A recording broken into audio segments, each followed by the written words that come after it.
Ya, saat ini kode QR bisa ditemukan di mana saja, mulai dari kemasan makanan, menu restoran, stasiun, event musik, museum, dan masih banyak lagi. Kegunaannya pun berbeda-beda untuk membuka situs web, mengunduh aplikasi, melakukan pembayaran, hingga mentransfer uang bahkan beramal. Teknologi ini memang praktis dan memberikan kemudahan bagi masyarakat termasuk juga para hacker. Seberapa mudah sih kode QR ini dipalsukan? Lalu bagaimana agar masyarakat terhindar dari aksi penipuan bermodus kris atau QR code palsu? Kita akan membahasnya bersama pengamat keamanan siber dari Vaksin.com, Alphonse Tanujaya. Selamat malam, Mas Alphonse. Selamat malam, Mas Taufik. Ya, tadi kita bersyukur pelaku sudah ditangkap.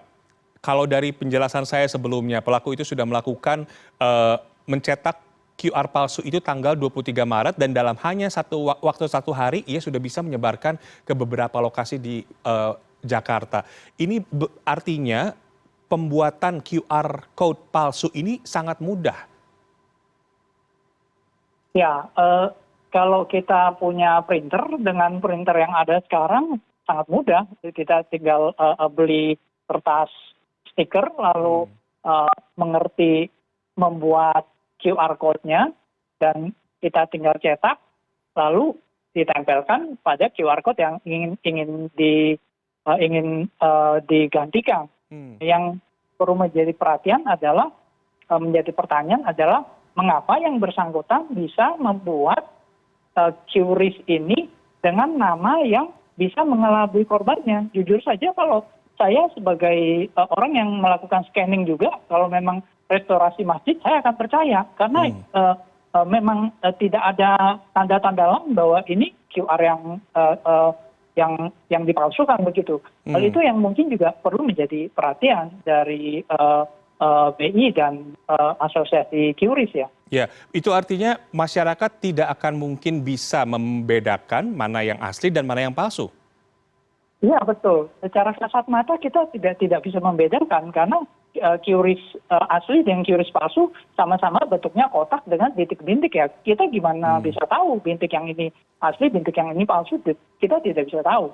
Jadi mungkin dari pengambil pengawas dari Bank Indonesia sekali lagi dan dari asosiasi QRIS ini bisa memikirkan bahwa misalnya untuk rumah ibadah atau untuk kepentingan nama-nama yang sering disalahgunakan itu jangan sampai bisa dipakai namanya satu. Yang kedua, misalkan kita ingin memudahkan orang untuk membayar menggunakan QRIS. Nah, itu hanya bisa keluar nama pribadinya gitu loh. Sesuai KTP-nya, harus sesuai KTP-nya. Jadi nggak bisa dia pilih-pilih nama. Lalu kalau misalnya dia pakai nama perusahaan, ya harus ketat seperti bank, harus di mana aktenya, di mana nomor pendaftaran perusahaannya. Namanya harus itu dan nggak boleh diganti. Nah, hal-hal seperti itu yang kemungkinan yang secara tidak langsung menyebabkan penipuan ini bisa terjadi dan menurut saya cukup mengejutkan ya. Namanya bisa sangat mirip sekali. Betul. Ini kan kalau dilihat memang secara kasat mata masyarakat hanya bisa melihat kemudian men-scan baru setelah muncul entah itu aplikasi atau informasi dari QRIS itu baru akan ketahuan bahwa ini adalah asli atau palsu begitu ya? Celakanya bukan begitu, Bung. Jadi ketika kita scan, dia keluarnya namanya restorasi masjid. Dan kita akan percaya dengan restorasi masjid. Kecuali misalnya dia keluar namanya Cecep, Andi, atau Anton gitu. Kita bisa, wah ini mencurigakan.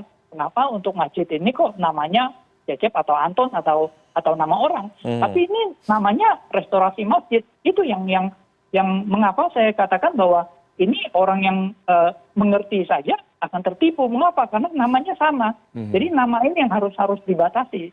Tidak semua orang bisa menggunakan nama-nama tempat ibadah dan sejenisnya gitu. Dan yang bisa membatasi siapa saja yang bisa membuat akun kris itu hanyalah Bank Indonesia dan juga pemerintah begitu, Bung Alphonse? Ada asosiasi QRIS dan Bank Indonesia, mereka bisa mengatur ini dengan baik. Dan sebenarnya saya katakan ini masih cukup beruntung tanda kutip. Kenapa? Karena ini dilakukan oleh satu orang. Jika ini dilakukan oleh sindikat dan saya rasa sekarang mereka semua sudah terbuka matanya, kita harus berhati-hati. Akan cukup sulit untuk dilacak karena jika mereka membagi tugas lalu untuk menarik dananya, buka rekening dengan berbagai macam teknik, mereka bisa cukup sulit untuk dilacak. Dan saya harap hal ini menjadi perhatian dari pemangku keputusan ya. Ya, nah kan kris yang dikeluarkan oleh Bank Indonesia ini sementara hanya untuk sistem pembayaran saja. Seberapa rentan sebenarnya dibandingkan dengan QR code untuk tujuan lain seperti ada yang bisa untuk masuk aplikasi, kemudian unduh promo dan lain-lain. Seberapa rentan? Sebenarnya pada umumnya tujuan dari orang mengeksploitasi satu QR itu lebih mayoritas untuk tujuan finansial. Jadi sebenarnya QRIS ini menjadi sasaran utama. Kalau misalnya ada QRIS yang QR yang lain untuk mengalihkan ke website, membuat install malware atau apa, tapi nanti ujung-ujungnya kan keuntungan finansial. Kalau ada QRIS yang seperti ini, semua orang akan berlomba-lomba melakukannya itu, mereka akan menempel itu. Jadi kita juga perlu menyadari ini potensial bahayanya sangat besar dan banyak orang yang terbuka matanya, waduh melakukan ini mudah sekali nih, tinggal duduk uang masuk rekening. Nah jadi nanti bagi kita yang menggunakan QRIS ini untuk menerima dana atau apa, mungkin perlu mempertimbangkan dengan baik. Contohnya satu seperti tadi ada CCTV untuk mengawasi. Lalu kalau bisa QRIS-nya itu ditempel di bawah, terus di atasnya ada lapisan kaca, misalnya 2 cm, terus dikunci, sehingga kalau mau ditempel di atasnya kan kelihatan bahwa itu tidak bisa ditimpa karena ada lapisan kaca, atau ditempel di tembok yang besar dan cukup jauh sehingga bisa sangat sulit untuk diganti. Jadi hal seperti itu yang perlu diperhatikan. Selain itu juga kita perlu seperti yang ketahuan di masjid itu karena kan ada monitoring, wah ini kenapa nih kita nggak tempel di tembok kok tahu-tahu ada di tembok. Nah harus diperiksa secara rutin, apakah tiap hari atau seminggu sekali tergantung keperluannya, itu akan bisa mendeteksi dan itu yang saya pikir perlu diperhatikan. Ya, bagaimana dengan pemerintah? Apakah pemerintah tidak bisa membatasi atau mengawasi transaksi menggunakan kris ini? Kalau tidak salah, keterangan dari polisi pelaku ini juga memiliki 2 aplikasi untuk transaksi sehingga ketika masyarakat men-scan QR code akan tersambung dengan 2 aplikasi yang ia punya agar uangnya masuk ke dalam aplikasi itu. Ini kan satu kemudahan yang diberikan. Sebenarnya ini untuk memudahkan kita saling mentransfer dana. Tetapi ini bisa, jadi kita jangan gara-gara ini lalu kita nggak mau pakai QRIS lagi.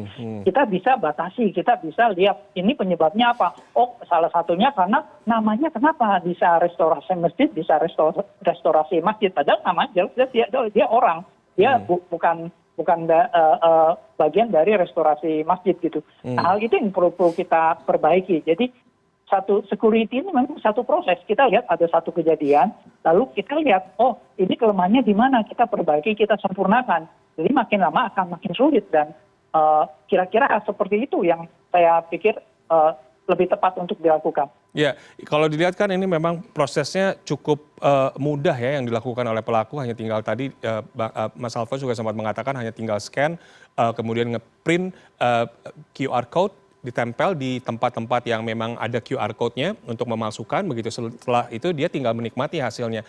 Itu artinya kan memang butuh pengawasan lebih ekstra dan keamanan ekstra dan menjamin bahwa masyarakat yang meng-scan QR code itu aman begitu transaksinya. Iya, sebenarnya ini tidak hanya di tempat ibadah dan sekarang kita seperti kita di hotel, di restoran, kita makan itu juga pakai QRIS kan. Betul. QRIS itu kan QRIS statis bukan QRIS dinamis. Kalau QRIS dinamis kan yang diproduksi oleh EDC, dia kan keluar QRIS-nya berbeda-beda. Kalau QRIS statis itu kalau misalnya karyawannya nakal, ya dia bisa tempel dengan QRIS yang membuat transfer ke rekening dia gitu. Jadi bagi pengguna QRIS yang menggunakan layanan QRIS itu perlu menyadari bahwa ini ada satu kenyamanan, satu kenikmatan yang bisa kita dapatkan, kemudahan, sangat cepat dan sangat mudah, langsung scan, langsung bayar, tetapi ada resiko. Nah, resiko ini yang perlu kita sadari, tetapi ya kita perlu mitigasi dengan baik supaya kita bisa mendapatkan manfaatnya, tetapi kita tidak mengalami ancaman dari bahaya-bahayanya seperti yang diungkapkan tadi. Ya, apakah dengan penambahan misalkan masyarakat sudah melakukan scan, kemudian diminta password atau pemindai wajah dan sebagainya, itu bisa membantu untuk mencegah penipuan? Yang sebenarnya begini, kalau dibandingkan dengan transfer ke rekening, QRIS ini lebih kurang aman, tetapi lebih nyaman kan, tinggal scan langsung bayar. Kalau misalnya transfer rekening kan kita approve banknya apa, namanya siapa, nomor rekeningnya berapa. Tetapi kita kan jadi ada kontrol bahwa oh ini banknya ini, namanya siapa, nomor rekeningnya berapa. Nah, itu memang ada kelebihan dan kekurangan, tapi kita lebih repot sedikit. Kita perlu masukkan nama, nomor rekening dan banknya. Kalau QRIS itu kita tinggal scan, langsung lihat keluar namanya, kita nggak tahu banknya, kita nggak tahu nomor rekeningnya, kita bayar. Kenapa? Karena masuknya kan mungkin juga ke dompet digital yang tidak punya nomor rekening. Jadi ya itu memang satu pilihan lah. Kalau kita mau lebih nyaman ya sedikit kurang aman. Ya, mau lebih aman menjadi sedikit lebih repot.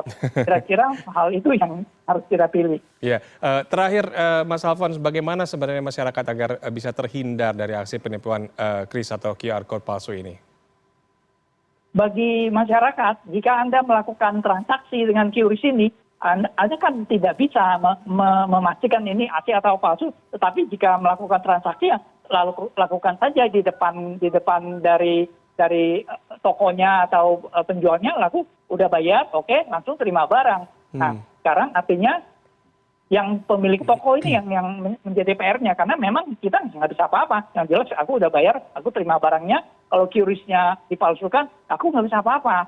Nah, pemilik toko yang berkepentingan. Jadi hal ini yang perlu disadari. Lalu untuk dari dari BI dan asosiasi QRIS ini yang kita sarankan tadi, coba diperhatikan untuk dipersulit. Jadi nama-nama yang mudah mengelabui masyarakat dengan nama tempat ibadah atau nama misalnya nama partai atau apa yang mudah digunakan mengelabui untuk mendapatkan dana, itu lebih baik dipersulit, diverifikasi dengan lebih ketat lah, supaya tidak dengan mudah akan keluar QRIS yang dengan nama yang seakan-akan valid gitu. Verifikasi lebih ketat agar kitanya juga merasa aman dan nyaman gitu ya melakukan transaksi. Baik, terima kasih Mas Alfons Tanujaya, pengamat keamanan siber dari Vaksin.com yang telah bergabung dan dialog bersama kami di Prime News malam hari ini. Selamat malam. Selamat malam.